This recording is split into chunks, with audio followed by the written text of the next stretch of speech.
Hi guys. I was watching CNN as I always do because the semester's over, so I'm on summer break, so I'm glued to the news now. But they're doing a program, I think it's called United Shades of America, and one of the things you're going to be covering is asking the question, can you be gay and Muslim? We did this on Gardez for Broken Silence about 5 years ago. And, you know, of course, people have differing views on faith and sexuality, but, you know, I'm of the opinion that you don't decide your sexuality. You are either, you know, straight or not, or bisexual, or, you know, there are a lot of things that I don't understand, but one thing that is very clear to me is that sexuality isn't a decision. It's just something that is innately who you are and who you're attracted to. And to reconcile that with faith, it's got to be, you know, the most difficult thing. Another interesting question that they raise, and something that I'm interested in because I feel a certain way when I have other people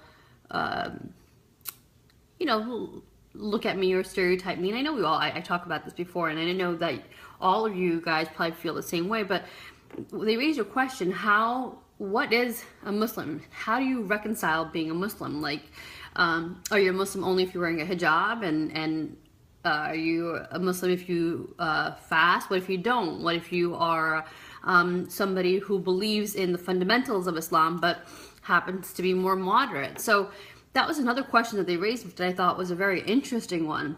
So I'd love to hear your views on it. Mine, personal views, are that your faith is between you and your Creator. So you follow that faith any way that sits well with your heart and your soul. And I have a 6-year-old who's really inquisitive about everything, as 6-year-olds are, and because he was there when my father passed away, you know, in the same room, actually saw the whole process as it happened, you know, and it happened within 48 hours. I mean, he had cancer, so he was struggling for 9 months, but the actual process of dying lasted about 48 hours. And it's when, you know, hospice came and told us that his body is shutting down. My son was 3, and I tried to explain to him what was happening. I told him that, you know, that Abu was going to a different place, that he'll still be with you, that you can still speak to him, and that he'll always be around. And I really believe that. I speak to my father every single day, and I know for a fact that he hears me. And that's what I've taught my son, that we don't ever leave, that we just, it's like the world's the stage, and when you pass, you just exit off the stage. You know, you're not on stage, you're just behind, right off stage, so you're still there.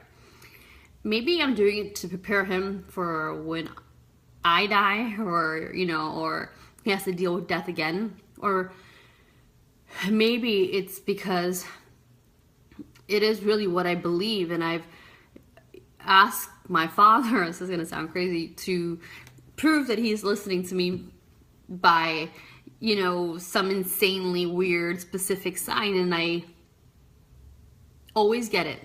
And that's probably because I was his favorite. No, but kidding aside, so faith and trying to reconcile that, and being Muslim and talking about reincarnation and being gay, and, you know, I was born in Pakistan. I consider myself Muslim, but like, I'll read namaz every now and again. I don't read namaz 5 times a day.